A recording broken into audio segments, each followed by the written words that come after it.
ፈንቅል ኤሪ ሚዲያ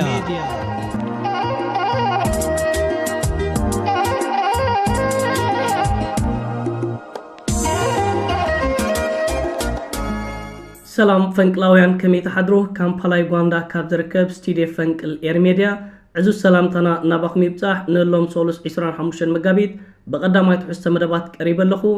ንምክትታልኩም ብኽብሪ ዕድም ሰናይ ምክትታል ክቡራት ተኸታተልቲ በቲ ቀዳማይ ንሪኦ ሓበሬታን ዜናን ምስ እንፍለም ትማሊ ሚኒስትሩ ጉዳያት ወጻኢ ኣዘርባይጃን ኣብ ሰዓታት ድሕሪ ቀትሪ ኣብ ኤርትራ ተታሒዞም ዝነበሩ ሰራሕተኛታት ናይተን ሰለስተ መራከብ ዜጋታቱ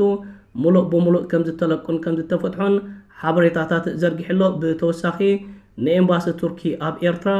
ንዝገበረሉ ምትሕባር ምስ መንግስቲ ኤርትራ ኣምርኻብ ምስጋንኡ ገሊጹ ይርከባሎ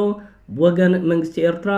ነዞም ዝተፈትሑ ዜጋታት ኣዘርባይጃን ዝምልከት ዝተዋሃበ መግለጽን ሓበሬታን የለን መራክብ ኣዘርባይጃን እንታይ ኣንጽዕነን ነይረን ሃልዋትን ኩነታትን ናይተን መራክብ ዝምልከት ሚኒስትሪ ጉዳያት ወጻኢ ኣዘርባይጃን ብዘርዘር ኣይገለጸን ኣይሓበረን ኣሎ ምዘን መራክብ ተታሒዙ ንኣስታት 3 ኣዋርሕ ዝኸደ ብዙሕ ዜናዊ ሸፈነ ዝተዋሃበ ኮይኑ መንግስቲ ኤርትራ ነዘን መራክብ ዝምልከት ቃል እንትኹን ሓንቲ ተዛረብን ዓበይቲ መራኺብታት ዓለም ብዛዕባ ዘን መራክብ ክዛረባን ዜናታት ክጽሕፋን ክትንትናን ናይ መንግስቲ ኤርትራ ሓበሬታ ኣብ ዝሓተታሉ መንግስቲ ኤርትራ እቲ ጉዳይ ንዓና ስለ ዝምልከት ዝኾነ ይኹን ሓበሬታ ክንህብ ፈቃደኛታት ኣይኮንናን ክብል እዩ መሊሱሎም እዚ ከዓ ሓደ ካብቲ ኣብ ኤርትራና ዝርከብ ክቡር ባህሊ እዩ እቲ ዝምልከተና ጉዳይ ንዓና ንኤርትራውያን ዝምልከት እቲ ንመንግስትና ዝምልከት ጉዳይ ከዓ ንጸጥታዊ ውሕስነት ዝምልከት ንመንግስቲ ኤርትራ ዝምልከት መንግስቲ ኤርትራ ከዓ ነዚ ጉዳይ ብዑ ተብሒዙ ኣድላይ መርመራታቱ ድሕሪ ምውዳእ ነዞም ሰራሕተኛታት ክፈትሖም ክኢሉ ኣሎ ካልእ ማሕበረሰብ ዓለም ዘርኣይዎ ጫውጫው መንግስቲ ኣዘርባይጃን ኣብ መጀመርታ ዝገብሮ ዝነበረ ዓበድበድ እቲ ኩነታት ምስ ተመልከተ ሃዲኡ ክዕዘብ መሪጹ ምክንያቱ ኣካይዳ ኤርትራን መንግስቲ ኤርትራን ከመይ ምዃኑ ስለ ዝፈለጠን ዝተረድአን ናይዘን ሰለስተ መራክብ ኣዘርባይጃን ኣብ ማያት ቀይሕ ባሕሪ ኤርትራ ዝተታሕዛ ኣብ ትሕቲ ቀይዲ ዝኣተዋ ማያት ቀይሕ ባሕሪ ኤርትራ ዝኾነ ይኹን ኣካልን ሃገረን ከሽካዕልለሉን ክፃወተሉን ከም ዘይክእል ንጹር መልእኽታት የሕሊፉ ይርከባሎ ማያት ባሕርና ይትረፍዶ ከምዚአን ዓይነት ዓበይቲ መራከብ ጭሮውን ክትሓልፈሉ ዘይትኽእል ፀጥታዊ ውሕስነት ተፈጢሩ እዩ ዝርከብ ዘሎ ክብሪ ንሓይሊ ባሕሪ ኤርትራ ክቡራት ተኸታተልትና ናብቲ ካልኣይ ንሪኢ ዛዕባ ምስ እንሰገር ኣብዚ ሕጂ እዋን መንግስቲ ኤርትራ ኣብ ሓያል ዲፕሎማሲ ተጸሚዱ ይርከባሎ ሚኒስትሪ ጉዳያት ወጻኢ ኤርትራ ኣቶ ዑስማን ሳልሕ ኣብ ዝሓለፈ ቅንያት ናብ ስዑድ ዓረብ ብምቕናዕ ምስ ሰብ ስልጣን ናይቲ ሃገር ኣገደሲ ዘረባት ኣካይዱ ነይሩ ድሒሩ ናብ ግብፂ ብምቕናዕ ምስ ሚኒስትሪ ጉዳያት ወጻኢ ናይቲ ሃገርን ፕረዚደንት ናይቲ ሃገር ዓብደልፋታሕ አልሲሲ ኣገደሲ ዝምድናታት ንኤርትራን ንሃገረ ግብፅን ዝምልከት ከምኡውን ንፀጥታዊ ውሕስነት ማያት ቀይሕ ባሕርን ቀርኒ ኣፍሪቃን ዝምልከትውን ሰፊሕ ዘረባት ኣካይዶም መልእኽቲ ክቡር ፕረዚደንት ኢሳያስ ኣፈወርቂን ናብ ፕረዚደንት ግብፂ ዓብደልፋታሕ አልሲሲ ኣብፂሑ ነይሩ ክቡራት ተኸታተልትና ትማል እውን ሚኒስትሪ ጉዳያት ወጻኢ ኦማን ናብ ኤርትራ ብምቕናዕ ምስ ክቡር ፕረዚደንት ኢሳያስ ኣፈወርቂ ኣገደሲ ዘረባት ከካይድን ከሎ መራሒ ናይቲ ሃገር ዝለኣኾ መልእኽትን ደብዳቤን ንክቡር ፕረዚደንት ኢሳያስ ኣፈወርቂ ኣረኪቡሎ ኣብቲ ትማሊ ዝተኻየደ ርክባት ክልቲአን ሃገራት ብሽርክነት ክሰርሓሎም ዝኽእላ መርያትን ጉዳያትን ሰፊሕ ዘተን ዘረባትን ክካየደሎም እንከሎ ንፀጥታዊ ውሕስነት ማያት ቀይሕ ባሕርን ወሽመጥ ዓረብን ዝምልከትውን ሓደ ካብቲ ሰፊሕ ግዜ ተዋሂብዎ ዝተኻየደ ዘረባት ምዃኑ እዩ መራኸቢታት ውሽጢ ሃገር ዜናታት ሒዘን እናወፃ ዝርከባ ዘለዋ ሃገር ዑማን ሓንቲ ካብተን ኣብ ቤት ምክሪ ቀይሕ ባሕሪ ዘለዋ ሃገራት እያ እዘን 8 ሃገራት ኣብ ልዕሊ ኤርትራን መንግስቲ ኤርትራን ኣብ ማያት ቀይሕ ባሕሪ ብፅሒት ዘይብላ ሃገር ብዛዕባ ማያት ክትዛረብ ዝኾነ ይኹን ተቐባልነት ከም ዘይብሉ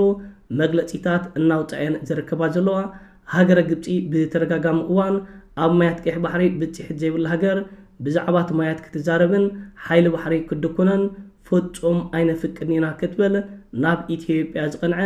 ንጹር መልእኽትን መጠንቀቕታን ክትህብ ፀኒሓናላ እዘን ካልኦት ኣባል ሃገራት ከዓ ከምዚ ዓይነት መግለፂታት ኣብ ምሃብ ተጸሚደን ይርከባ ኣለዋ ስለዚ እዘን ኣባላት ቤት ምክሪ ዝኾና ቀይሕ ባሕሪ እዘን ሃገራት ናብ ኤርትራ ብምቕናዕ በብሓደ ምስ ክቡር ፕረዚደንት ኢሳያስ ኣፈወርቅን ካልኦት ዝምልከቶም ሰብ ስልጣን ናይ መንግስቲ ኤርትራ እቲ ርክባትን ዘረባትን ክቕፅል እዩ ሻዕብያ ሓያል ዲፕሎማሲ እናተጫወተ ዝርከብ ዘሎ ንኤርትራ ካብ መራይ ዲፕሎማሲ ዓለም ንምንጫላ ንልዕሊ 30 ዓመታት ዝተገብረ ስራሓት ኣብ ባይታ ዝኾነ ይኹን ለውጢ ከምፅእ ኣይከኣለን ትማለት ማሊ ኣንጻር ኤርትራን መንግስቲ ኤርትራን ኢደን ሓፋቢለን ዘዋጣውጣ ዝነበራ ምዕራባውያን ሃገራት ኤውሮጳን ሻዕብያ ኢደን ጠውዩ ሕጂ ምስኡ ከም ዝሰርሓ ገይርወን ይርከባሎ ማዕጾ ከተማ ኣስመራን ዓዲ ሃሎን ከዓ ምሳኹም ክንሰርሕ ብዝብላ ሃገራት ተበፅቢጮን ተናዊጮን ይርከባሎ ክቡራት ተኸታተልቲ ናብቲ ሳልሳይ ንርኢ ዛዕባ ምስ እንሰገር ምስ ኩነታት ኢትዮጵያ ዝተታሕዘ እዩ ኣብዚ ቅንያት ኣብ ኢትዮጵያ ሓደ ዓብ ክስተት ተኸሲቱ ዝርከብ ዘሎ ጉዳይ ፋኖ ከፊትዎ ዘሎ መጠነ ሰፊሕ መጥቃዕትታት እዩ ዓበይቲ መራኸቢታት ዓለም ካብ CNN ክሳብ ኣልጀዚራ ካብ ኣልጀዚራ ክሳብ ሮይተርስ ወግሐ ጨብሐ ዜናታት ብዛዕባ ፋኖ ኣብ ልዕሊ ሰራዊት ፌደራል ናይ መንግስቲ ኢትዮጵያ ዘካይዱ ዘሎ መጥቃዕትታትን ነቲ ኩናት ዝምልከት ፀብፃባት ሒዘን ይወፃ ኣለዋ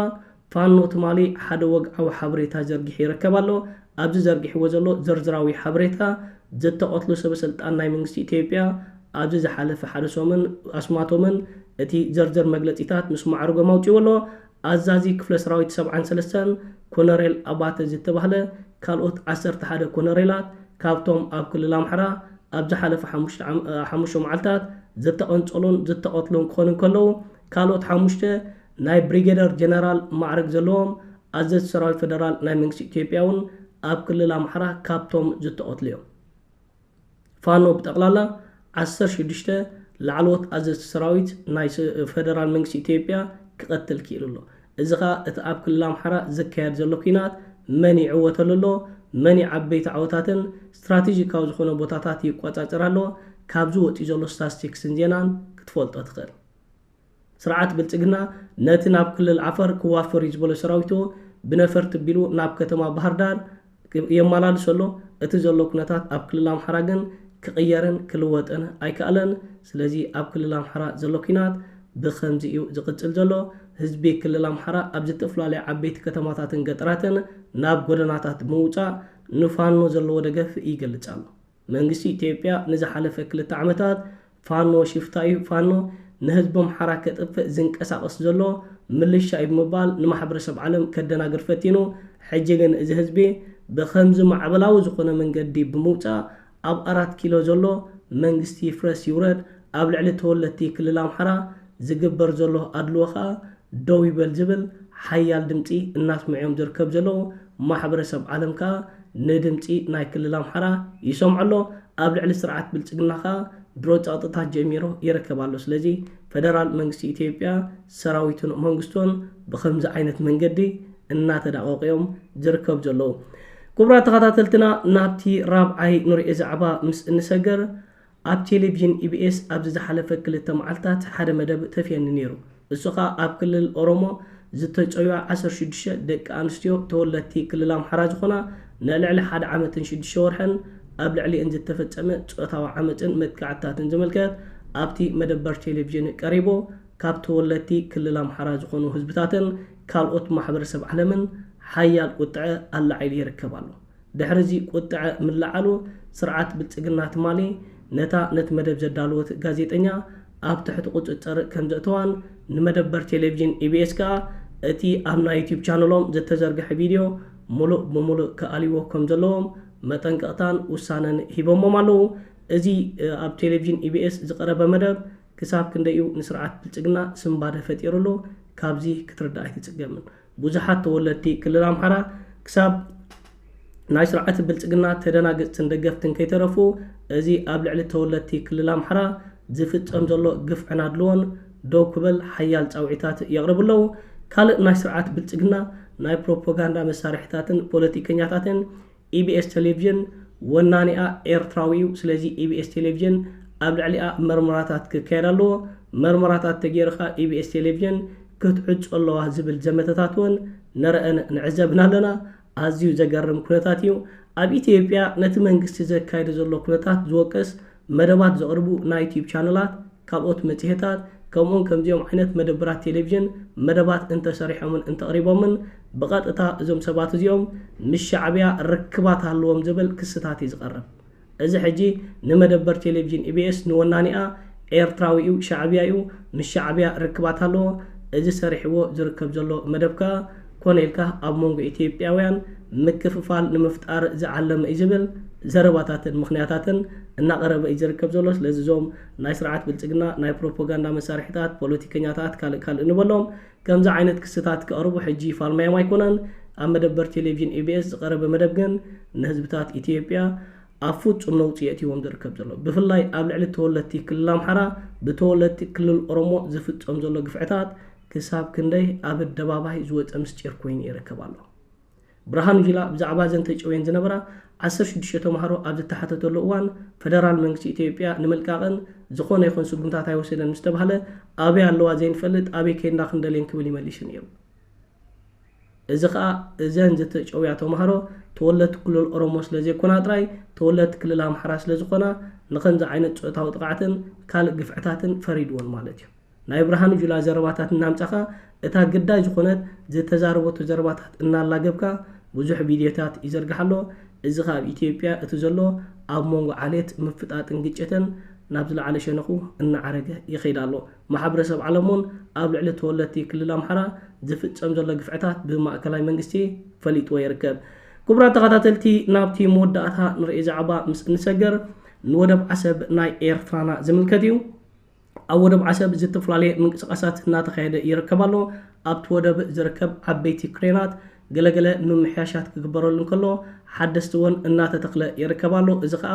ኣብ ወደብ ዓሰብ ናይ ኤርትራና ኣብ ሓፀርቲ እዋናት ዓበይቲ ምዕባለታትን ክስተታትን ክንዕዘብ ኢና መንግስቲ ኤርትራ ንክልቲኦም ወደባት ንምስፋሕን ንምዕባይን ዓብይ ተበግሶታት ወሲዱ ይርከብ ኣሎ ብውሽጣዊ ዓቕምታቱ ኣብ ወደብ ባፅሕን ዓሰብን ኣብዞም ዝሓለፉ 3 ዓመታት ብዙሕ ምምሕያሽ ዓበይቲ ክሬናትን ማሽነርታትን ከዋፈር ክኢልን ኣሎን መንግስቲ ጥልያን እውን ብኩባንኡ ቢሉ ምስ መንግስቲ ኤርትራ ስምምዕ ኣካይዱ ነይሩ ንክልቲኦም ወደባት ንምስፋሕን ዘመናዊ ቴክኖሎጂ ንምዕጣቆምን ሓደ ካብቲ ዝተካየደ ስምምዓት እዩ ስለዚ እዚ ሕጂ ኣብ ወደብ ዓሰብ ናይ ኤርትራ ዝረአ ዘሎ ምንቅስቃሳት ኣብ ሓፀርቲ እዋናት ዓበይቲ ነገራት ኣብዚ ወደብ ክንዕዘብን ክንርእን ኢና ንወደብ ዓሰብ ናይ ኤርትራ ክንሕዚና ዝበሃል ሕልሚ ስርዓት ብልጽግናን ሕሙማት ዝኾኑ መራሕቲ ናይቲ ሃገርን ፍጹም ክውንነት ዝበሃል ይብሉን መንግስቲ ኤርትራ ከዓ ዓቕምታቶም ስለ ዝፈልጠን ዝገምገመን ናብ ኤርትራን መንግስቲ ኤርትራን ገጹ ዝቕልቀል ኣባይካ ዕጩ እንታይ ምዃኑ ስለ ዝፈልጥ ካብ ስክሪን ኮንካ ምንባሕ ናብ ባይታ ዝቕልቀል ዋላ ሓደ ነገር የለን ንሱ ስለ ዝኾነ እዩ ልምዓታዊ መደባትና ክንሰላሰል ኣብ ከምዚ ዓይነት ምንቅስቃሳት ተጸሚድና ንርከብ ዘለና ህዝብን ሃገርን ኣብ ሓያል ልምዓታዊ ገስጋስ ክቡራት ተኸታተልቲ ፈንቅል ኤር ሜድያ ንሎሚ ዳልዩ ዝነበርኩ ቀዳማይ ትሕዝቶ መደባት እዚ ክትከታተሉ ጽናሕኩም ዝመስል ነይሩ ኣብ ናይ ምሸት ብካልእ መደባት ክሳብ ንራኸብ ሰላም ወሰናይ ኣብ ዘለኹሞ ብሩኽ መዓልቲ ደቅሬም